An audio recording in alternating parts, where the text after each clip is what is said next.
पिछले क्लास में हम लोग डिस्कस कर रहे थे model set understanding of India का मॉडल सेट 1 और उसका आज हम लोग लेक्चर 3 देखेंगे। हालांकि ये मॉडल सेट पिछले वाले सिलेबस के आधार पर था। नया सिलेबस हम लोग पिछले क्लास में डिस्कस कर भी लिए थे कि क्या क्या बनाना है। तो ग्रुप 1 में एक क्वेश्चन रहेगा और ग्रुप 2 जो है उसमें आपके पास 3 क्वेश्चन आंसर करने हैं। तो 3 क्वेश्चन नीचे यानी 15 15 15 45 और ऊपर में 5 नंबर का एक क्वेश्चन रहेगा। मतलब एक एक क्वेश्चन एक एक नंबर के रहेंगे। तो 50 नंबर का ही एग्जाम होगा जैसा पैटर्न आपको बताया गया। अब जो इसका सेट 2 आएगा यानी मॉडल सेट 2 आएगा वो भी 50 नंबर के हिसाब से होगा। और ये भी सेट 1 को हम थोड़ा सा एडिट करके 50 नंबर के हिसाब से इसको डिजाइन करके आपके पास पीडीएफ भेजा। यानी पीडीएफ में आपका मॉडल सेट 1 के अनुसार ही रहेगा। कोई दिक्कत है? वीडियो हम ज़्यादा पढ़ा दे रहे हैं लेकिन पीडीएफ में सिस्टमेटिक सेटअप रहेगा जैसा कि आपको आपके सिलेबस में दिया गया है। अब लिखा है भारत के संविधान की मुख्य विशेषता बताइए, उसमें मौलिक अधिकारों के बारे में बताइए। तो भारतीय संविधान की मुख्य विशेषता में सबसे पहले हम लोगों को पढ़ना होता है भारत के संविधान का। बताइए मेन थीम क्या है? फ्रंट लाइन जिसको हम लोग बोलते हैं प्रस्तावना। तो भारत के संविधान का प्रस्तावना है, प्रपोजल है, फर्स्ट पेज जो कॉन्स्टिट्यूशन बताता है। हम लोग पढ़ते भी थे, हम भारत के लोग, भारत को एक संपूर्ण प्रभुत्व, पूरा है कि नहीं? ये प्रस्तावना है हमारा और इसी को फॉलो करते हैं हम लोग, इसी सिस्टम को फॉलो करते हैं भारत के अंदर। तो भारत की संविधान भारत की प्रस्तावना को बताता है, भारत के प्रपोजल को बताता है। इसी को हम लोग पिरामल बोलते हैं, इसी को हम लोग फाउंडेशन बोलते हैं, इसी को हम लोग बेस बोलते हैं। भारत का बेस यही है। भारत क्या है? देखिए तो क्या लिखा है कि हम भारत के लोग जो है वो भारत को एक संपूर्ण प्रभुत्व, संपन्न समाजवादी, पंथ निरपेक्ष, लोकतंत्रात्मक गणराज्य बनाने। इसका मतलब है भारत क्या है? लोकतंत्रात्मक गणराज्य है। भारत क्या है? पंथ निरपेक्ष देश है। भारत क्या है? समाजवादी देश है। भारत क्या है? संपूर्ण प्रभुत्व संपन्न समाजवादी देश है। ये सारा चीज़ है जिसमें क्या क्या है, जिसमें हम हर नागरिक को बोलता है, जिसके अंदर समस्त नागरिकों को सामाजिक अधिकार है, आर्थिक अधिकार है, राजनीतिक न्याय का अधिकार है, विचार का अधिकार है, अभिव्यक्ति का अधिकार है, विश्वास का अधिकार है, धर्म का अधिकार है, उपासना की स्वतंत्रता का अधिकार है। हम किसी भी धर्म को मान सकते हैं, हम किसी भी उपासना पद्धति को मान सकते हैं। अलग अलग उपासना पद्धति है, अलग अलग धर्म है, आप किसी को भी मान सकते हैं, कोई दिक्कत नहीं। बात समझ गए? और ये हमारे देश की के लिए सबसे समझिए कि बढ़िया चीज़ है। जो कोई भी धर्म का, अगर हिंदू धर्म का व्यक्ति मुस्लिम के घर जाके उसके उपासना पद्धति को सुन सकता है, मुस्लिम धर्म का व्यक्ति हिंदू के उपासना पद्धति को सुन सकता है। ये सारी खूबसूरती आपको भारत में ही मिलेगी। और ये संविधान कब लागू हुआ है? 26 नवंबर 1949 को ये पारित हुआ है। और लागू कब हुआ है? 1950 से। जो 26 नवंबर के जगह पर 26 जनवरी से लगा है। 26 जनवरी 1950 से लागू है। कहीं कोई दिक्कत है? अब ये देखिए इसका इंग्लिश में यहाँ लिखा है कॉन्स्टिट्यूशन ऑफ इंडिया, ये तो जान ही रहे होंगे भारत का संविधान। इसकी प्रमुख विशेषता क्या है? कानूनी दस्तावेज है और भारत का सर्वोच्च कानून है, सर्वोच्च विधि है, सर्वोच्च लॉ है, सबसे बड़ा लॉ है, याद रखिएगा। इसी से देश चल रहा है। देश चलाने के लिए जो सर्वोच्च नियम होना चाहिए उसी को संविधान बोलते हैं। अन्य सभी विधियां भारतीय संविधान के अधीन होती हैं। जितना कानून बना सब किसके अंदर है? भारतीय संविधान के अंदर है। वर्तमान में भारतीय संविधान में कुल 395 अनुच्छेद हैं और 25 भाग हैं और 12 अनुसूचियां हैं। भारतीय संविधान में विविध राजनीतिक दर्शन, नागरिकों के मूल अधिकार, नागरिकों के मूल कर्तव्य के अलावा विधायिका, कार्यपालिका और न्यायपालिका, जो 3 हमारे यहाँ अंग बने हुए हैं, उनके बीच में शक्तियों का विभाजन और उनके प्रावधानों को लिखा गया है कि कैसे शक्तियों का विभाजन, शक्ति का विभाजन विधायिका, कार्यपालिका और न्यायपालिका के बीच में होगी। किसके पास क्या पावर रहेगा उसको बांटने का पूरा सिस्टम जो है वो कहाँ लिखा हुआ है? संविधान में। संविधान ही बताता है कि किस तरह से हमारा देश चलेगा। मतलब भारतीय संविधान एक ऐसा गुणवत्ता पूरक दस्तावेज है जो अपने आप में विभिन्न विशेषताएं को समेटे हुए। क्या क्या विशेषता है? तो ध्यान दीजिएगा, भारत का संविधान पहला ऐसा संविधान है जो लिखित संविधान और सबसे बड़ा संविधान है। भारत का संविधान क्या है? लिखित संविधान और सबसे बड़ा संविधान। ब्रिटेन का संविधान लिखित संविधान नहीं है। भारत का संविधान सबसे बड़ा है, लिख भी दिया, एक विशाल संविधान है, सबसे बड़ा है। तीसरा विशेषता है कि इसमें दोनों चीज़ है, भारतीय संविधान में दोनों चीज़ है, लचीलापन भी और कठोरता का मिश्रण, यानी mixture of flexibility and rigidity दोनों है। मतलब कुछ ऐसी बातें लिखी हुई जो कठोर है, जिसको इस दुनिया में कोई नहीं बदल सकता, और कुछ ऐसी बातें लिखी हुई जो फ्लेक्सिबल है, जिसको समय आने पर सरकारें बदल सकती है। तो दोनों बात हमारे संविधान में लिखा हुआ है। कुछ बातें कठोर है जिसे बदला नहीं जा सकता, और कुछ बातें फ्लेक्सिबल है जिसे समय आने पर हम बदल सकते हैं। भारतीय संविधान दो चीज़ है यहाँ पे, आपको फेडरलिज्म भी मिलेगा, फेडरल पॉलिसी भी है, और यूनिटरी सिस्टम भी हमारे यहाँ। यानी हमारे यहाँ संघवाद भी है और एकात्मकता भी है। संघवाद मतलब है जैसे हम लोग किस सिस्टम से हमारा संसद चलता है बताइए। संसद हमारा फेडरल सिस्टम से चलता है। फेडरल सिस्टम हमारे यहाँ है, मतलब संघ से चलेगा, एक व्यक्ति नहीं कुछ कर सकता। और एक ये तो हो गया संघवाद, और साथ ही साथ एकात्मकता भी है। दोनों चीज़ है। तो हमारे देश में दोनों चीज़ चलता है, संघ भी चलता है और एकात्मकता भी चलता है। यानी कहीं कहीं ऐसा है जहाँ पे डिसीजन लेने के लिए सबसे पूछना होता है, राज्यों को भी सुनना पड़ता है। जैसे केंद्र सरकार, मान लीजिए कि केंद्र सरकार कोई डिसीजन ले रही है, अभी पश्चिम बंगाल में कुछ अगर आर्मी को डिप्यूट करना है, तो केंद्र सरकार अपने डिप्यूट कर लेगी या राज्य सरकार को पूछेगी? राज्य सरकार को पूछना होगा, राज्य सरकार से परमिशन लेना होगा, सहमति लेना होगा। भले केंद्र सरकार सर्वोच्च है, सबसे ऊपर कौन है? केंद्र सरकार। इसका मतलब ये नहीं कि केंद्र सरकार जो मर्जी वो कर लेगी, ऐसा नहीं। अगर ऐसा रहेगा तो दिक्कत होगा। फेडरल सिस्टम हमारे यहाँ बड़ा अच्छा है कि हमारे यहाँ राज्यों को भी, यानी केंद्र यहाँ पे है और राज्य नीचे है, तो राज्यों को अपना अधिकार मिला हुआ है, ये अपना अधिकार है। इसके सीमा में घुसने के लिए केंद्र सरकार को भी परमिशन लेना पड़ता है। जैसे नेशनल हाईवे बनाना, नेशनल हाईवे बनाना किसका काम है? केंद्र का। लेकिन जब आपके राज्य में नेशनल हाईवे बनाएंगे तो आप रोड, हमको जमीन निकाल के दीजिएगा ना। अभी जमीन यहाँ पे लेने का काम कौन करेगा? राज्य सरकार करेगा, क्योंकि जमीन किसके पास है? यहाँ का जमीन का रजिस्ट्री पेपर और कौन सरकारी जमीन है कौन प्राइवेट जमीन है, सारा डिटेल तो इस राज्य सरकार के पास है।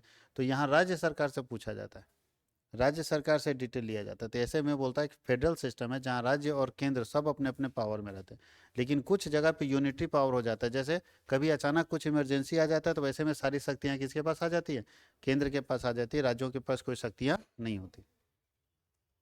कोई दिक्कत है? सारी शक्तियाँ केंद्र के पास हो। जैसे कोरोना में देखिएगा, सारा पावर किसके पास आ गया? केंद्र के पास। वो लॉकडाउन बढ़ा देता था तो यहाँ इस कुछ नहीं कर सकता। अगर वहाँ बढ़ गया तो यहाँ भी बढ़ाना पड़ेगा इसको। बात समझ गए? कुछ नहीं कर सकता। जो सोचिए कि उसमें मोदी जी जो वहाँ कर रहे थे, वही सब पॉलिसी यहाँ चल रही थी। उसके बाद बाकी सारा चीज़ बंद कर दिया गया था। कोई दिक्कत किसी को? तो इस बात को याद रखना।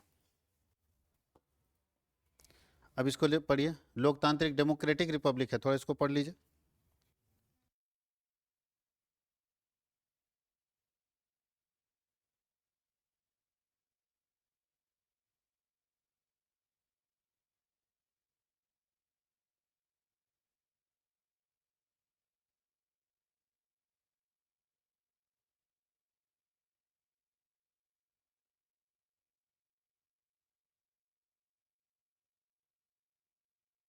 तो थोड़ा पढ़ लीजिए।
हो गया?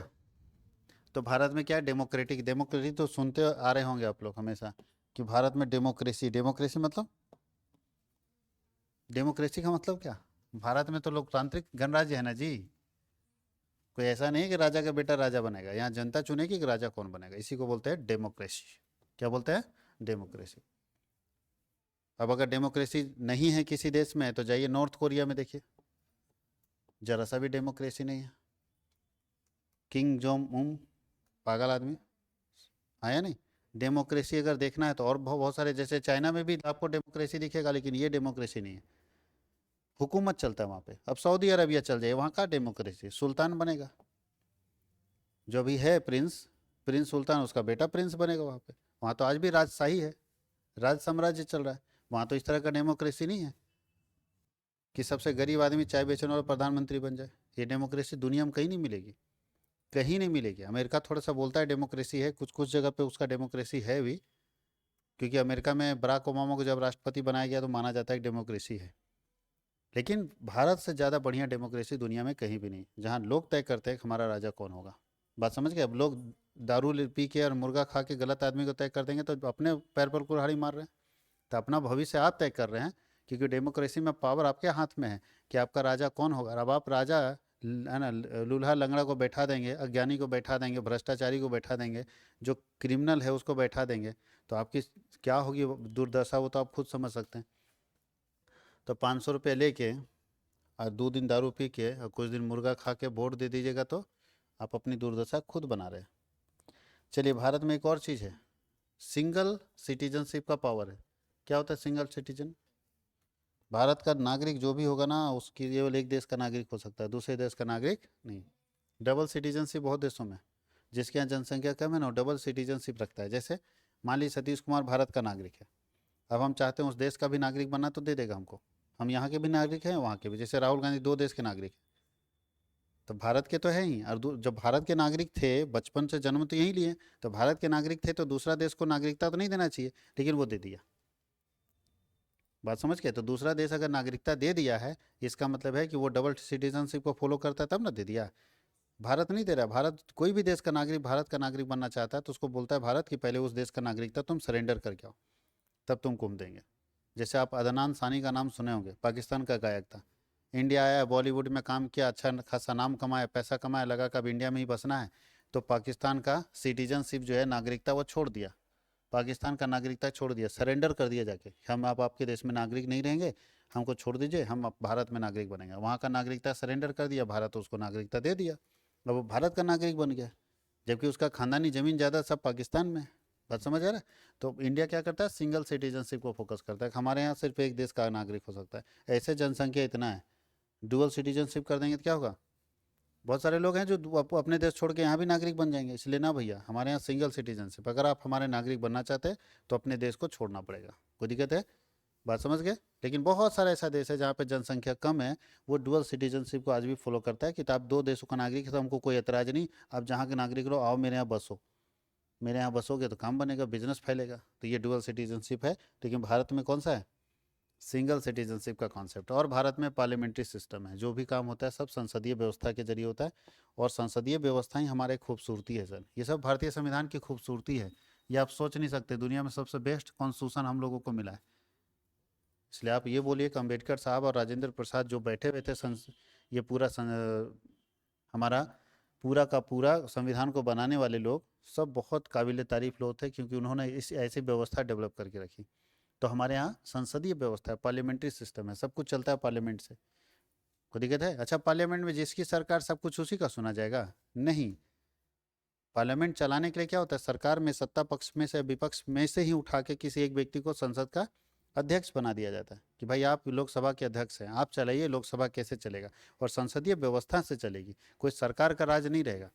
और अगर ऐसा होगा कि सरकार का सब कुछ सुना जाएगा तब तो हो गया, तब तो समझिए जिसकी सरकार आ गई वो तो बाकी लोगों पर दुनिया में तो राज कर जाएगा, तो यह पूरे देश में राज करेगा। ऐसा नहीं, हमारे यहाँ सब जो भी चलता है किससे चलता है? संसदीय व्यवस्था चलती है। कोई दिक्कत है? संसदीय व्यवस्था तय करता है कि सरकार को क्या करना चाहिए, क्या नहीं करना चाहिए। जैसे मान लीजिए विपक्ष वाले लोग, देखिए यहाँ लिखा अविश्वास प्रस्ताव। अब मान लीजिए हमारा बीजेपी का आदमी बैठा हुआ है लोकसभा अध्यक्ष में, और हमारे सरकार के खिलाफ कोई अविश्वास प्रस्ताव लाया कि इसके पास मेजोरिटी नहीं है सरकार बनाने के लिए, तो मेरा आदमी बैठा हो तो बोल देगा हाँ? नहीं ना बोलना चाहिए? बताओ, मेरा आदमी कहीं बैठा रहेगा, हम बोल देगा कि ठीक है आओ फ्लोर पर टेस्ट कराओ? नहीं। लेकिन नहीं, अगर हम अपने ही आदमी को, बीजेपी के आदमी को ही बनाने हैं, तो भी वो आदमी उसी तरह से काम करेगा जैसे उस पद पर बैठा हुआ व्यक्ति काम करना चाहिए। कोई नहीं देखेगा कि प्रधानमंत्री यही हमको नौकरी दिया, अपॉइंट किया है, वो नहीं, अपने सिस्टम से काम करेगा। तो हमारा देश संसदीय व्यवस्था से चलता है। बात समझ गए? इसमें किसी का नहीं है। और क्या है, बोलता है संपूर्ण प्रभुत्व संपूर्ण राज्य। संपूर्ण प्रभुत्व का मतलब क्या होता है? इस राज्य पर सभी लोगों का अधिकार होगा, इस राज्य पर सभी लोगों का अधिकार होगा और भारत कभी भी अंतर्राष्ट्रीय दबाव में काम नहीं करेगा। भारत अपने हितों की सुरक्षा के लिए, हितों की रक्षा के लिए हमेशा तत्पर रहेगा। उसके लिए चाहे किसी से लड़ना क्यों ना पड़े, भारत उसमें भी पीछे नहीं रहेगा। हमारे मौलिक अधिकार कितने हैं? तो 6 मौलिक अधिकार है। कितने मौलिक अधिकार हैं? 6। कोई दिक्कत है? और हमारे 6 मौलिक अधिकारों का जो सुरक्षा का काम है वो कौन करता है? सुप्रीम कोर्ट करता है। कौन करता है? Supreme court. अब अगला क्वेश्चन है कि भारतीय अर्थव्यवस्था की में कृषि के महत्व तथा इसके पिछड़ेपन के कारणों का वर्णन कीजिए। भारतीय अर्थव्यवस्था में कृषि का महत्व क्या है और इसके पिछड़ेपन के क्या कारण है, उसको वर्णित करना है। तो भाई भारतीय अर्थव्यवस्था में पिछड़ेपन के क्या कारण है, पहले इसके महत्व को देख लीजिए, तब हम बताते हैं इसके कारण क्या है। तो पता ही महत्व क्या है कृषि का भारत में। भारतीय कृषि का पहला महत्व है कि भारत में आज भी लोग जीवन यापन के लिए सबसे ज़्यादा किस पर निर्भर हैं? खेती पर निर्भर हैं। किस पर निर्भर हैं? तो बोलता है आजीविका का प्रमुख साधन है ये, जीवन यापन करने का प्रमुख साधन है। दूसरा क्या लिखा है? राष्ट्रीय आय का में बहुत बड़ा योगदान है खेती का। कृषि का राष्ट्रीय आय में क्या है? एक बहुत बड़ा योगदान है। आर्थिक विकास का आधार है। देश का इकोनॉमिक ग्रोथ अगर हो रहा है, इकोनॉमिक डेवलपमेंट हो रहा है, तो उसका बेस है, उसका आधार है ये। औद्योगिकीकरण का आधार है, बेस ऑफ इंडस्ट्रियलाइजेशन। ठीक है, उद्योग हमारे देश में तभी चलेंगे जब हमारे देश में एग्रीकल्चर होगा। सोचिए, आलू का चिप्स बनाने की फैक्ट्री लगाओगे तो आलू चाहिए ना, रबर की टायर बनाने की फैक्ट्री लगा रहे हो तो रबर चाहिए ना, जो भी आप देख लो। आप कपड़ा अगर बनाने की फैक्ट्री लगा रहे हो तो कपड़ा चाहिए, कपास चाहिए। ठीक है, और साथ ही साथ अगर आप शुगर मिल खोल रखे हो तो शुगर कैन चाहिए, गन्ना चाहिए। अगर आप फ्लोर मिल खोल रखे हो तो गेहूँ चाहिए। राइस मिल खोल रखे हो तो चावल चाहिए, धान जिसको बोलते हैं। बिना धान का तो कोई उपाय नहीं। तो ऐसी स्थिति में कच्चा माल कहाँ से आएगा? इंडस्ट्री से तो आएगा। अब आपका काम है नहीं सर हम जूस बनाते, भाई जूस बनाते तो फल चाहिए ना। आप काजू बनाते तो आपको चाहिए ना, सब कुछ कच्चा माल चाहिए। आगे क्या है? Importance in foreign trade. विदेश में आज भी हम वही चीज़ बेचते हैं जो हमारे पास है एग्रीकल्चर में, जो हमारे पास एग्रीकल्चर आउटपुट है वही बेचते हैं। सप्लाई ऑफ फूड ग्रेन्स, देश में जितने खाने के खाद्यान्न की जरूरत होगी वो कहाँ से पूरा होगा? उसके लिए भी तो हमारा खेती अच्छा होना चाहिए। खेती अच्छा नहीं होगा तो ये हो नहीं पाएगा। और आगे लिखा है, बोलता है कि ट्रेड और सर्विसेज में भी इसका बहुत इंपॉर्टेंस है, क्योंकि बिजनेस चलेगा कैसे? बिजनेस चलने के लिए भी तो हमको एग्रीकल्चर चाहिए। अब बोल रहा है विशेषता क्या भारतीय एग्रीकल्चर का, इंडिया में एग्रीकल्चर का क्या प्रॉब्लम है? तो विशेषता बोलो, प्रॉब्लम बोलो, एक ही बात है। क्या समस्याएं हैं जी? देखिए तो पहला विशेष समस्या नहीं है, पहला विशेषता है कि मेजर सोर्स ऑफ लाइवलीहुड है, जीवन यापन का मुख्य स्रोत है, इसलिए लोग इस पर डिपेंड है। दूसरा क्या है? इसका ग्रोथ लो है, बहुत अच्छा ग्रो नहीं है, क्योंकि हमारे यहाँ के किसान पढ़े लिखे नहीं हैं, टेक्नोलॉजी की कमी है, पैसे की कमी है, जिसके कारण ये दिक्कत आ रहा है। लेबर इंटेंसिव एग्रीकल्चर है, जो भी एग्रीकल्चर आज भी लेबर से, मशीन से काम ही नहीं होता है, सब आदमी से काम कराते हैं। अच्छा, लेबर से काम कराएगा तो खेती में, और मशीन से काम करेगा, कौन महंगा पड़ता है? लेबर वाला महंगा पड़ता है, मशीन वाला क्या होता है? सस्ता पड़ता है। आगे क्या है?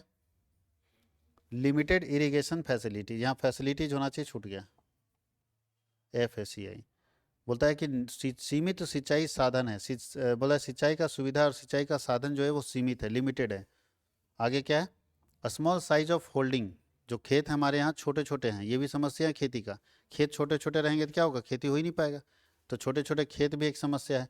आगे लिखा है pre dominance of food crops, बोलता है खाद्यान्न फसलों की प्रचुरता। हमारे यहाँ जो भी लोग खेती पर निर्भर कर रहा है ना, खेती पर जो निर्भर है वो क्या कर रहा है जानते हैं? खाद्यान्न फसल का ज़्यादा यूज कर रहा है। यानी खाद्यान्न फसल का मतलब है कि खेती हो भी रही तो खाने वाले फसलों की खेती हो रही है। गांव में कितने लोग हैं जो कॉमर्शियल एग्रीकल्चर करते हैं? कोई नहीं। सब देखो तो धान लगाया है, तो गेहूं लगाया है, तो आलू लगाया है, तो बस उतने लगाया है जिससे वो खाने का हो जाए। इसका मतलब है कि लोग क्या कर रहा है? प्री डोमिनेंस जो है पूरा का पूरा किस पर है? फूड ग्रेन्स पर। उतने खेती करेंगे जितना हम अपने खाने का हो जाए, बाकी बेचने वाला कोई करता ही नहीं।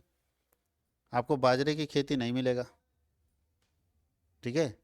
उसके अलावा सौंफ की खेती करते हुए नहीं मिलेगा आपको, अजवाइन की खेती करते हुए नहीं मिलेगा, जीरा की खेती करते हुए नहीं मिलेगा। तो बेचो सीधा, जीरा कितने खाएगा? बेचो जीरा की खेती। हल्दी का खेती करते हुए नहीं मिलेगा। क्या ये सब खेती नहीं होता है? अब आसमान से टपक जाता है तो कोई तो खेती कर रहा है। हम लोग बस वही है जो हम लोग को खाने भर होता है, वो जो उसको बोलते हैं ट्रेडिशनल पैटर्न ऑफ एग्रीकल्चर, जो परंपरागत पद्धति है। जमाने से हमारे पूर्वज लोग बताएं कि भैया धान लगाओ, गेहूं लगाओ, ठीक है, मक्का लगाओ, चना लगाओ, मसूर लगाओ, बस उतने, आलू लगाओ, उतने ही जानते हैं हम लोग। बाकी कभी एग्रीकल्चर के लिए कुछ नया चीज़ हम सोच नहीं पाए, जिसके कारण दिक्कत आता है। और लो लेवल ऑफ प्रोडक्टिविटी, हमारे यहाँ प्रोडक्शन कैपेसिटी भी कम है। और क्या समस्या है? मार्केटिंग नहीं है हमारे पास, मार्केटिंग सरप्लस नहीं है। मार्केटिंग सरप्लस का मतलब है कि किसी किसान के पास उतना नहीं बच पाता है कि वो बेच सके, क्योंकि वो खेती का उतना ही करता है जितने में उसका खाने का हो जाए। तो ये समस्या है। और हमारे किसान जो है वो छुपी हुई और मौसमी बेरोजगारी के शिकार हो जाते हैं। यानी किसी मौसम में बहुत अच्छे रोजगार में रहते हैं जब वो खेती करते हैं, और कभी कभी वैसा मौसम आता है जहाँ पे खेती नहीं होता है तो वो बेरोजगार बैठे रह जाते हैं, उस समय कुछ काम नहीं कर पाते। कहीं कोई दिक्कत है? हरित क्रांति से क्या फायदा हुआ? हरित क्रांति, हरित क्रांति का मतलब था उच्च उपज देने वाले बीजों का प्रयोग, हाइब्रिड सीड्स इसको हम लोग बोलते हैं। ऊंची उपज देने वाले या अधिक उपज देने वाले बीजों के प्रयोग को हम लोग हरित क्रांति के नाम से जाना जाता है। और हरित क्रांति के फादर किसको बोला जाता है? स्वामी एम एस स्वामीनाथन को। ठीक है, एम एस स्वामीनाथन। तो एम एस स्वामीनाथन फादर हैं ग्रीन रिवोल्यूशन के, हरित क्रांति। और हरित क्रांति आया था दो फसल के उत्पादन को बढ़ाने के लिए, धान और गेहूँ। धान और गेहूं के फसल के उत्पादन को बढ़ाने के लिए, उसकी उत्पादकता को बढ़ाने के लिए हरित क्रांति लाई गई थी। तो हरित क्रांति में देखिए क्या क्या है? अधिक उपज देने वाले बीजों यानी हाइब्रिड बीजों का प्रयोग किया गया। रासायनिक खादों का अधिक उपयोग दिया गया कि ज़्यादा से ज़्यादा केमिकल फर्टिलाइजर का इस्तेमाल कीजिए, क्योंकि गोबर से प्रोडक्शन नहीं बढ़ता था। सिंचाई की सुविधाओं का विस्तार किया गया। कृषि यंत्रीकरण को बढ़ाया गया कि कृषि क्षेत्र में यंत्र ज़्यादा इस्तेमाल होने चाहिए। कीटनाशक दवाओं का प्रयोग खूब किया गया रगड़ के, ताकि जो है कीटनाशक दवाओं का प्रयोग इसलिए क्योंकि जो कीड़े होते हैं वो मर जाए, ताकि पौधा ग्रो कर पाए। कृषि शोध और वैज्ञानिक कृषि को बढ़ावा दिया गया। बहुफसली कार्यक्रम को प्रोत्साहन किया गया कि बहुफसली लगाइए, बहुत सारे फसल लगाइए आप लगातार, नहीं तो एक पैटर्न था कि यही फसल लगाना, ऐसा नहीं। कृषि विपणन सुविधाओं का विस्तार किया गया कि कैसे हम अपना एग्रीकल्चर को मार्केट में लेकर आएंगे और बेच पाएंगे। उसके बाद कृषि वित्त, लोगों को कैसे पैसे की व्यवस्था हो पाएगी, कैसे उन लोगों को आसानी से लोन मिल पाएगा, इसकी व्यवस्था की गई। कृषि केंद्रों का विस्तार किया गया, प्रशिक्षण कार्यक्रम चलाए गए, किसानों को ट्रेनिंग दिया गया, एजुकेशन दिया गया। और साथ ही साथ लैंड टेस्टिंग या सॉइल टेस्टिंग कराया गया। मिट्टी की जांच कराने के लिए सरकार ने केंद्र बना रखा है कि वहाँ पे फ्री में आपका मिट्टी का जांच होगा। साथ ही साथ सोयल कंजर्वेशन के ऊपर ज़्यादा काम किया गया। भूमि संरक्षण, वैसे भूमि को बचाना है जो नदियों के किनारे है और बाढ़ आने के बाद कटाई हो जाती है, तो वैसे भूमियों को बचाने के लिए, संरक्षित करने के लिए सोयल कंजर्वेशन डिपार्टमेंट बनाया गया है। और ये डीवीसी भी इसमें काम बहुत करता है सोयल कंजर्वेशन के ऊपर। अगर आपके गाँव में कहीं भूमि संरक्षण हुआ होगा तो देखिएगा वहाँ डीवीसी का प्रोजेक्ट गया होगा। पूछिएगा कि ये जो बना हुआ है चेक डैम, और वहाँ से जो पूरा का पूरा पानी जाता है, ठीक है, नाले के जरिए, तो ये बनाया कौन? नहर जिसको हम लोग बोलते हैं, नहर के जरिए जाता है ना पानी। तो ये नहर बनाया कौन है, इतना बड़ा बड़ा नहर उसमें मिट्टी करके? तो देखिएगा पता चलेगा कि डीवीसी बनाया है। तो लगभग नहर जो है वो डीवीसी बनाया था। जैसे तिलैया डैम कौन बनाया? वो डैम कैसे बन गया अपने आप? जहाँ भी है, तिलैया डैम है, पंचेत डैम है, ठीक है, जितना पंचायत हो गया उसके बाद धनबाद में मैथन डैम है, ये सब कौन बना रहा है? पतरातू डैम है, तो डैम अपने बन गया होगा। डैम बनाने का काम किसका था? ये सॉइल कंजर्वेशन था कि कैसे मिट्टी को कटाव होने से बचाएंगे। एक जगह डैम बना देंगे, वहाँ पे पानी स्टॉप कर देते तो मिट्टी कटेगा नहीं उस एरिया का, वहाँ मिट्टी बचेगा, तो वहाँ खेती आसानी से कर सकेंगे लोग। बात समझ गए?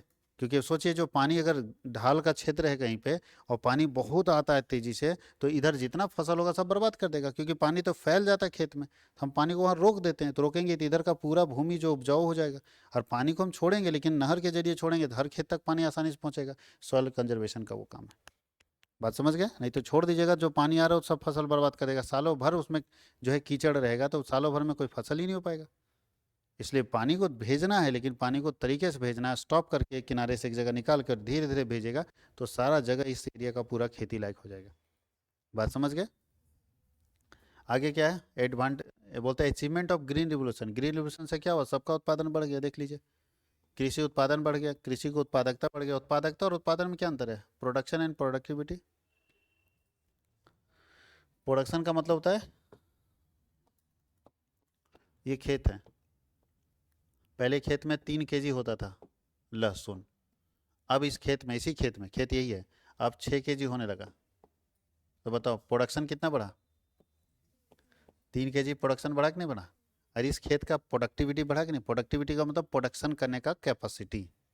प्रोडक्शन करने का कैपेसिटी, जो खेत पहले हमको 3 kg देता था, अब उसी खेत से हम 6 kg लेने लगे, तो उस खेत का प्रोडक्शन कैपेसिटी बढ़ा ना, तभी ना आउटपुट बढ़ेगा जी। तो जब तक आपका प्रोडक्टिविटी नहीं बढ़ेगा तब तक प्रोडक्शन कैसे बढ़ेगा? एक गाय पहले 10 लीटर दूध देती थी, अब उसको हम लोग दिमाग काम नहीं कर रहा है कि कैसे इसका प्रोडक्टिविटी बढ़ाएं। अगर उस गाय का प्रोडक्टिविटी बढ़ेगा, उत्पादकता इसको बोलते हैं, वो बढ़ेगा, तो दूध बढ़ जाएगा उसका। तो लोग क्या करता था प्रोडक्टिविटी बढ़ाने के लिए, यानी गाय के अंदर एनर्जी डालने के लिए क्या करता था, घट्टा खिलाता था, गुड़ खिलाता था, किसी तरह इसका दूध बढ़े। आज हाइब्रिड्स हो गया है, गाय के अंदर ऐसे नस्लों को तैयार किया जा रहा है जो कि शरीर से भले कमजोर है लेकिन दूध तो ज़्यादा देगी। तो इसका मतलब क्या हुआ, दोनों चीज़ हुआ। उस गाय का प्रोडक्टिविटी बढ़ा, तब आपका दूध का प्रोडक्शन बढ़ा। जब तक उसका प्रोडक्टिविटी नहीं बढ़ता तो दूध का प्रोडक्शन नहीं बढ़ता। तो अंतर है दोनों में, ठीक है। एम्प्लॉयमेंट बढ़ा, रोजगार बढ़े, क्योंकि जब हाइब्रिड्स आया, ग्रीन रिवोल्यूशन आया, तो लोग क्या किया, टेक्नोलॉजी को इस्तेमाल करने लगा, खेती पर ज़्यादा डिपेंड होने लगा। तो रोजगार के साधन, एग्रीकल्चर सरप्लस हमारे यहाँ आने। पहले हमारे यहाँ खाने का नहीं होता था, दूसरे देश से खरीदना पड़ता था। आज हम लोग इस स्थिति में है कि हमारे पास अपना सरप्लस है।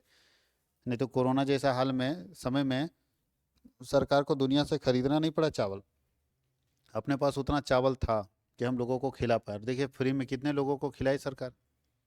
बात समझ गए। तो ये भी हमारे पास आगे क्या है, इम्पोर्ट सब्स्टिट्यूशन हम लोग कर पा रहे हैं। इम्पोर्ट सब्स्टिट्यूशन क्या होता है, एक वर्ड है। इम्पोर्ट सब्स्टिट्यूशन क्या होता है, आयात प्रतिस्थापन हिंदी में बोलते हैं।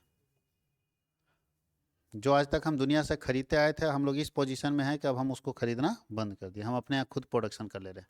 इसको बोलते हैं इम्पोर्ट सब्स्टिट्यूशन। बात समझ गए। जो चीज़ हम दुनिया से खरीदते आए थे आज तक कि हम हमारे यहाँ नहीं होता है, हम खुद अपना प्रोडक्शन करने लगे, इसको बोलते हैं इम्पोर्ट सब्स्टिट्यूशन। इसका मतलब है कि अपने ऊपर डिपेंड हो गए, सेल्फ हम डिपेंडेंट। जैसे हम आज तक हमेशा सब्जी बाहर से खरीदते आए, लेकिन घर में छोटा सा जगह है, वहाँ पे हम लोग मिल के क्या किए, खेती किए और सब्जी का उत्पादन किए, और जितना सब्जी होता है अपने बगीचे से खाते हैं। इसका मतलब क्या हुआ होगा, हम अपने ऊपर डिपेंड हो गए, हम बाहर वाले से के ऊपर निर्भर नहीं है। अब बाहर वाला आए ना आए, मेरे बगीचे में जब कोई मेहमान आएगा सब्जी हरा खिलाएंगे। और वैसे क्या होता था, मान लीजिए जब मेहमान आए उस समय सब्जी आपके यहाँ नहीं है, बाजार लगेगा कल, क्या कीजिएगा, ये आदमी कोई नहीं आया तो परेशानी होती थी कि नहीं। और जिसके जो जो सब्जी देता है, मान लीजिए गांव में दो चार आदमी सब्जी देता है और उसी से झगड़ा कर बैठे हैं, तो बिना सब्जी के मर जाएगा। जैसे भारत के साथ होता था। हम लोग क्या है, अभी भी फाइटर जेट हम लोग बाहर से खरीदते हैं। जो युद्ध करने वाला जो फाइटर प्लेन होता है वो बाहर से खरीदते हैं, फ्रांस से खरीदते हैं, अमेरिका से खरीदते हैं, रसिया से खरीदते हैं। अब मान लीजिए तीनों से उलझन हो गया, तब क्या करेंगे बताइए। अभी कच्चा तेल हम लोग कहाँ से खरीद रहे हैं, जो पेट्रोल डीजल आप बात कर रहे हैं, वो कच्चा तेल कहाँ से हम लोग खरीद रहे हैं, सऊदी अरेबिया से खरीद रहे हैं। अगर लड़ाई हो गया तो क्या होगा, उसी से जल लड़ गए। प्योर मुस्लिम कंट्री है, हम लोग हिंदू कंट्री है। अगर कहीं भी ऊंच नीच हो गया और पाकिस्तान के सपोर्ट में खड़ा हो गया तो हम क्या करेंगे बताइए। अब वो लोग अटैक कर देगा तो हम क्या करेंगे, आप पानी डाल के जहाज उड़ाएंगे, जहाज में तो तेल चाहिए ना, कहाँ से लाएंगे बताइए। जहाज खूब है, खड़ा है सब जहाज, पानी नहीं ना डालेंगे उसमें। ठीक है, एक दिन लड़ा देंगे, दो एक महीना तक अगर युद्ध चला तो एक महीना तक मेरे यहाँ तो हो सकता है तेल है। भारत में सब पेट्रोल पंप रोक देगा कि नहीं रोको, सब तेल इसमें डालेंगे, वैसे उसका अलग तेल आता है। लेकिन फिर भी मान लो ईंधन है, कि इतना ईंधन है कि एक महीना तक फाइटर जेट उड़ सकता है, तो एक महीना तक वो लोग युद्ध कर लेगा, कोई दिक्कत नहीं, बोले आराम से उसको उड़ने दो। उसके बाद इसको देखते हैं कौन तेल देगा। और जब आपका तेल खत्म हो जाएगा तब अटैक इतना करेगा कि आप बर्बाद हो जाएगा। तो भारत को सोचना होगा ना कि हम अपने यहाँ भी तेल का उत्पादन करें। इसलिए भारत सरकार इंपोर्ट सब्स्टिट्यूशन के कारण भारत के अंदर भी तेल खुजवा रही है कि कहीं तो मिले। तो मुंबई में मिला, समुद्र में तेल निकाल रही सरकार। और दूसरे जगह पे खुदाई का कार्यक्रम है कि अगर हमारे पास अपना तेल रहेगा ना तो वो डरेगा मेरे से। वो जहाँ तक ना रहे इसके पास अपना तेल है, उतना तेल है कि वो उड़ा देगा। वो 2-4 साल खींच लेगा तो इसको हिला नहीं सकता। तो जिसके यहाँ अपना सब कुछ रहता है ना उसको कोई हिला नहीं सकता, और जिसके यहाँ अपना कुछ नहीं है उसको सब कुछ हिला सकता, सबको हिला सकता है। इसलिए इम्पोर्ट सब्स्टिट्यूशन, हम उस वस्तु का उत्पादन खुद करना चाहेंगे जो हम आज तक खरीदते आए थे। आगे क्या है, जैसे हम लोग देखिए अभी मोबाइल के क्षेत्र में कोई हम लोग के पास इम्पोर्ट सब्स्टिट्यूशन नहीं है। हालांकि 2 कंपनियां आई है देश के अंदर, लेकिन ठीक नहीं है अच्छा स्थिति। अभी बताइए मोबाइल कंपनियां सारा मिल जाए बाहर का, जितना विदेशी कंपनी मिल जाए और बोले रेट डबल कर दो, क्या कर लोगे आप लोग, क्या कर लीजिएगा। मार्केट, मार्केट इकोनॉमी है, यहाँ पे सरकार भी कुछ नहीं बोल सकती कि इतना रेट होना चाहिए। मार्केट इकोनॉमी में सरकार नहीं बोलती, जो मार्केट पे रेट है मिलेगा लगेगा। अब बताइए क्या कर लीजिएगा आप? लेकिन जिस दिन भारत के अंदर मोबाइल बनने लगेगा तो भारत की कंपनियां तो कम करेगी ना, और जब कम करेगी तो लोग क्या करेगा, सीधा स्वदेशी का नारा लगाएगा कि देश के वाला अपनाओ और विदेशी भगाओ। उस दिन कंपनियां भाग जाएगी बाहर। तो जब तक अपने पास नहीं रहेगा आप क्या कीजिएगा, अपने पास रखना बहुत ज़रूरी है। इंडस्ट्रियल सेक्टर को प्रमोट करी सरकार, इकोनॉमिक डेवलपमेंट को प्रमोट करे कि ज़्यादा से ज़्यादा इकोनॉमी डेवलप करे। हमारा जितना अर्थव्यवस्था आगे बढ़ेगा उतना फ़ायदा इंडस्ट्री डेवलप करेगा, और फार्मर को भी इससे फ़ायदा मिलेगा। नुकसान हुआ है कुछ, क्या क्या नुकसान हुआ है ग्रीन रिवोल्यूशन का। इसका लिमिटेड एरिया तक एक्सपेंशन हुआ, नहीं बहुत बड़े पैमाने पर विस्तृत रूप में फैला नहीं है। दूसरा क्या है, एडवर्स इकोनॉमिक और सोशल इफेक्ट, और हमारा इकोनॉमी और सोशल सोसाइटी में इसका अलग प्रभाव पड़ा है। इकोनॉमी में ऐसा प्रभाव पड़ा है कि ज़्यादा करने के चक्कर में लोग नुकसान कर दे रहे हैं, ज़्यादा खाद डाल दे रहा है, जल जा रहा है फसल। और सोसाइटी में तो खैर मत पूछिए, आज के समय में छोटा 10 साल का बच्चा का बाल पक रहा है और डायबिटीज हो जा रहा है, जो कि संभव नहीं था। तो ये सब मिलावट के कारण ही हो रहा है। ज़्यादा फर्टिलाइजर्स का इस्तेमाल जब जम के कर दे रहे हैं, ज़्यादा खाद डालिएगा वो भी केमिकल वाला, तो उसका असर तो हमारे शरीर पर पड़ेगा। Limited increase in production, production का लिमिटेड इंक्रीज होगा कि जैसे इस खेत में पहले मान लीजिए 3 kg का खेती होता था, अब खूब फर्टिलाइजर लगाएंगे, खूब सब खाद डालेंगे, बढ़िया करेंगे, तो लिमिटेड इंक्रीज होगा ना। ऐसा थोड़े कि यहाँ 3,000 क्विंटल निकाल देंगे आप, एक लिमिटेड होगा। तो बहुत खाद डालने से क्या लगता है, प्रोडक्शन बढ़ जाएगा। एक गाय है, उसको खूब खिला रहे हैं, खूब खिला रहे हैं, खूब हाइब्रिड बना रहे हैं, 150 kg थोड़ी दूध देगी। एक लिमिट है ना उसका, उतना ही से दूध देगी, उससे ज़्यादा तो नहीं बढ़ा सकती है। उसके बाद क्या है, इंपोर्ट ऑफ एग्रीकल्चर इनपुट। हमारे पास अगर ज़्यादा होगा तो हम एग्रीकल्चर इनपुट एक्सपोर्ट करते, लेकिन हमारे पास अभी कम है, इसलिए हम लोग क्या कर रहे हैं, इंपोर्ट। इसका मतलब ग्रीन रिवोल्यूशन आने के बावजूद भी हम लोग को घट जा रहा है। अपने यहाँ चावल और दाल तो बाहर से खरीद के ला रहे हैं। और ग्रीन रिवोल्यूशन के आने से मशीन का प्रयोग बढ़ा, और जब मशीन का प्रयोग बढ़ा तो बेरोजगारी क्या हुई, बढ़ गई। मशीन का प्रयोग बढ़ेगा तो बेरोजगारी ऑटोमेटिक बढ़ जाएगी, क्योंकि रोजगार के साधन धीरे धीरे कम होते जाएंगे। कोई दिक्कत है। हरित क्रांति की सफलता के लिए आप क्या सुझाव देंगे, तो ये 5 सुझाव है। लेकिन भारत में खेती की समस्या क्या है वो देखिए।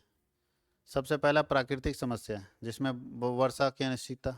क्या लगता है, भारत के किसानों को ये समस्या है कि वर्षा कब होगी, पानी कब मिलेगा, इसका कोई गारंटी नहीं है। अगर निश्चित होता तो फिर खेती जबरदस्त होती। और दूसरा है लैंड इरेजन, भूमि क्षरण, भूमि कटते चला जा रहा है, ये भी कैसी खेती की समस्या है। प्राकृतिक प्रकोप भी खेती की समस्या है। टेक्नोलॉजी पुराना है, वो भी खेती की समस्या है। अच्छे बीज नहीं है, वो भी खेती की समस्या है। अपर्याप्त सिंचाई के सुविधाएं नहीं, वो भी खेती की समस्या है। परंपरागत फसल चक्र है, ट्रेडिशनल क्रॉपिंग पैटर्न, कि भैया इसके बाद ये लगाएंगे, इसके बाद ये लगाएंगे, एकदम परंपरागत चल रहा है, चेंज नहीं करता है। और क्या है, तो लोन नहीं मिलता है, डिफेक्टिव टेन्योर सिस्टम है, ठीक है। भू धारण प्रणाली सही नहीं है, सही से आदमी को जमीन नहीं बढ़िया से बटा है। आप देख लीजिएगा, अगर सही से गांव में ज़मीन बंटवारा करना हो तो ज़मीन नहीं बटाए सही से, सारे लोगों का ज़मीन उलझा हुआ है। अगर एक बार कहीं पेपर निकालोगे ना तो पूरा गांव उलझ जाएगा एक दूसरे से। इसलिए वहाँ सब आदमी, गांव का होशियार आदमी यही होता है, जो होशियार होता है ये बात बोलता है, चुप रहो, जैसे चल रहा है चलने दो। क्योंकि जब अंग्रेज, जब हम लोगों को लिख रहे थे, लिख देते ना तो लिखे भी नहीं किया, अदलेन बदलेन चल गया। तो भाई बदलेन में है तो भैया तो लिखा हुआ नहीं है। अब जो आदमी बोलता है ना, अभी रोड पर हमारे अच्छा, होशियार आदमी पहले कहाँ बदलता था बताइए तो। पहले जो होशियार आदमी होता था वो क्या करता था, पहले जो होशियार आदमी रोड के किनारे वाला जमीन किसी को देता था और नदी किनारे वाला लेता था, कि जब ये वाला ले लो और वो वाला हमको दे दो।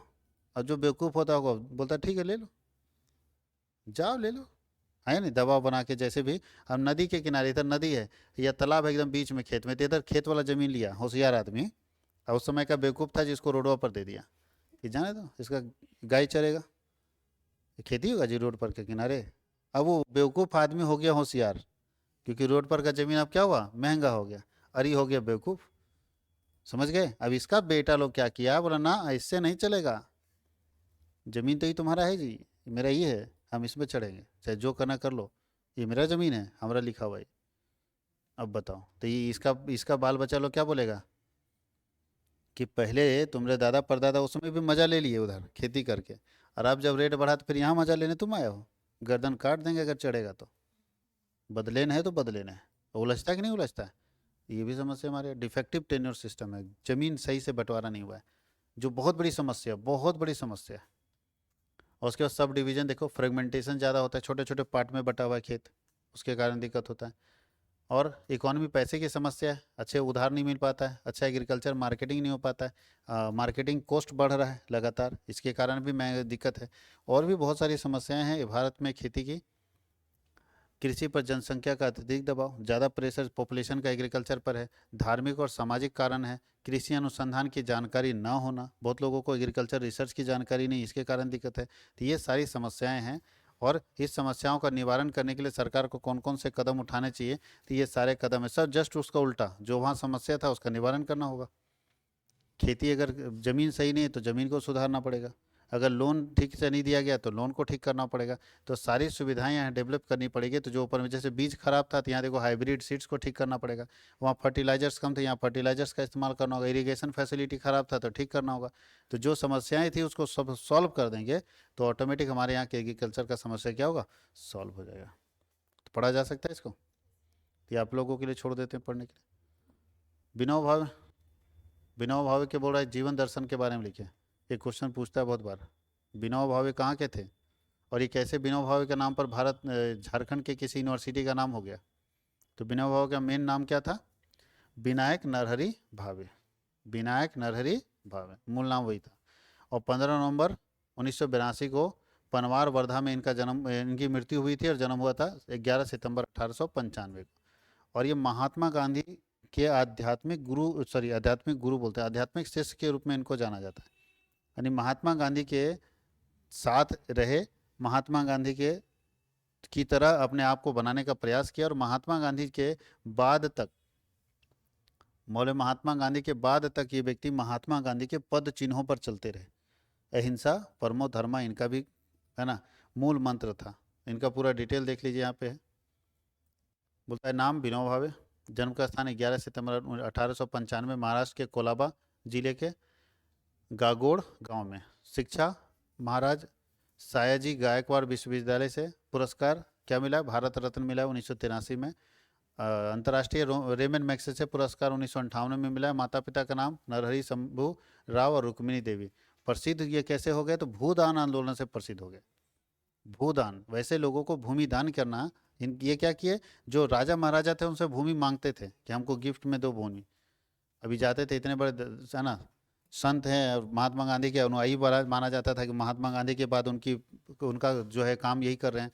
तो बड़े बड़े राजाओं को बात चाहते थे कि हमको अगर कुछ देना चाहते तो हमको कुछ ज़मीन दे दीजिए। और ज़मीन लोगों से लेके और उन लोगों को ये दान दे देते थे जिनके पास ज़मीनें नहीं होती थी।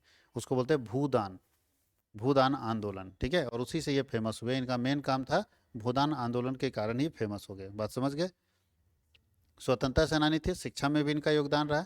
और जाति और धर्म के हिसाब से देखें तो जाति ब्राह्मण और धर्म कौन सा है, हिंदू। मृत्यु का स्थान और समय 15 नवंबर 1982 में पनवार वर्धा में, यानी जहाँ गांव था वहीं पे मरे। ये पूरा फिर दिया हुआ है। सबसे इम्पोर्टेंट जो इनका देखिए यहाँ रखे, विनोबा भावे और भूदान आंदोलन। बोलता है कहानी सन 1958 की है, जब तेलंगाना के पोचमपल्ली गांव के हरिजनों ने विनोबा भावे से अपने जीवन यापन के लिए 80 एकड़ भूमि देने का अनुरोध किया था। तब आचार्य विनोबा भावे ने जमींदारों से आगे आकर गरीबों को भूमि दान करने के लिए कहा और इसे भूदान आंदोलन के नाम से जाना गया कि वैसे लोगों को भूमि दीजिए जो कम से कम कुछ नहीं जिसके पास, वो कैसे जिएगा, कैसे खाएगा। इसी से भूदान आंदोलन की शुरुआत हुई। भूदान का अर्थ होता है भूमि को उपहार में दे देना। उन्होंने इस आंदोलन में 44 लाख एकड़ भूमि दान में ली और उससे लगभग 13 लाख परिवारों की मदद हुई। इस भूदान आंदोलन में उन्होंने पूरी दुनिया का ध्यान अपनी तरफ आकर्षित किया। और बहुत लोगों का अभी भी भूदान वाला मिला हुआ, भूमि दान वाला। पुराने ज़माने में अगर बात करेंगे तो बहुत लोग भूमि दान किया था। आप भी अपने अगर हिस्ट्री में देखें, मतलब 34 पीढ़ी पीछे चले जाएं, 4 पीढ़ी पीछे चले जाएंगे कि दादाजी के दादाजी के दादाजी में, तो तय मानिएगा भूमि दान जरूर दिया गया होगा, अगर ज़मीन आपका अपना होगा तो। और या तो मिला होगा दान में ज़मीन। बहुत लोग बोलता है अरे ये तो मेरा पूरा ज़मीन में, गाँव जो बसा हुआ है ना मेरे ज़मीन पर है। वो तो हमारा पूर्वज दे दिया दान में। दान मतलब वही भूदान के समय कि जाओ तुम लोग बस जाओ। तो बहुत लोगों को ज़मीनें दान में दी गई कि जाओ बस जाओ, अपने पास इतना ज़मीन है क्या करेंगे, तुम भी जाओ खेती करो। क्योंकि उसमें लोग खेती कर कहाँ पाता था, सारे खेत में कौन खेती करेगा। बात समझ गए। अच्छा, 1947 से पहले क्या लगता है किसी का ज़मीन अपना था? कोई ज़मीन खाली है, किसी में कहीं भी खेती कर लो, कोई अपना ज़मीन नहीं था, खाली है, बस आइए अपना कहीं भी खेती कीजिए, कोई दिक्कत नहीं। ये तो 1947 जब हम लोग आज़ाद हुए तब टेंशन हुआ कि ज़मीन अपना है। बात समझ गए। तो उस समय जमींदार लोग तेज थे, ज़मीनों को अपना पास रखे, क्योंकि वो मालूम था ज़मीन अगर अपने पास है तो सब कुछ अपने पास है। बाकी लोगों को कोई लेना देना, बस ज़िंदगी चल रही थी। राजा प्रथा था, सिस्टम था, कहीं कोई दिक्कत नहीं, राज साम्राज्य था। तो ये पूरा विनोबा भावे का है। विनोबा भावे को मरने के बाद 1983 में भारत रत्न पुरस्कार दिया गया। इन्होंने इंदिरा गांधी द्वारा लगाई गई इमरजेंसी का समर्थन किया था। और विनोबा भावे का प्रमुख साहित्यिक रचनाओं में स्वराज शास्त्र, गीता प्रवचन और तीसरी शक्ति, ये बहुत फेमस इनकी किताबें हैं। और बोलता है गौ हत्या के प्रबल विरोधी रहे हैं और इन्होंने इसके ना रुकने के लिए उपवास प्रण भी लिया था। और साबरमती आश्रम में विनोबा भावे जिसको जिस ट्री में रहते थे उनका नाम विनोबा भावे कुटीर रखा गया है साबरमती आश्रम में, जब वो गांधी जी के साथ रहते थे। तो ये हम लोगों का पूरा सेट 1 कंप्लीट हुआ। हालांकि ये सेट जो है वो प्रीवियस ईयर क्वेश्चन के आधार पर था। आप लोगों को हम इस साल के जो का पैटर्न है उसके आधार पर इसको बना के देंगे, और तब आपके पास मज़ेदार रहेगा, और तब हम लोगों को लेक्चर भी करने में अच्छा लगेगा, क्योंकि नए पैटर्न के हिसाब से इस बार तैयारी होनी चाहिए। तो कोशिश हम लोगों का है कि नए पैटर्न के हिसाब से आपके पास 4 से 5 सेट हम लोग दे दें अंडरस्टैंडिंग ऑफ इंडिया का, ताकि आपको किसी तरह का दिक्कत नहीं, और क्वेश्चन उससे बाहर जाने का कोई चांस नहीं हो सकता। सारा का सारा उसी में से क्वेश्चन आएगा, तो आपको ज़्यादा टेंशन लेने की जरूरत नहीं है। कंटिन्यू इसको पढ़िए, ये आपके लिए अच्छी बात है। बंद करो।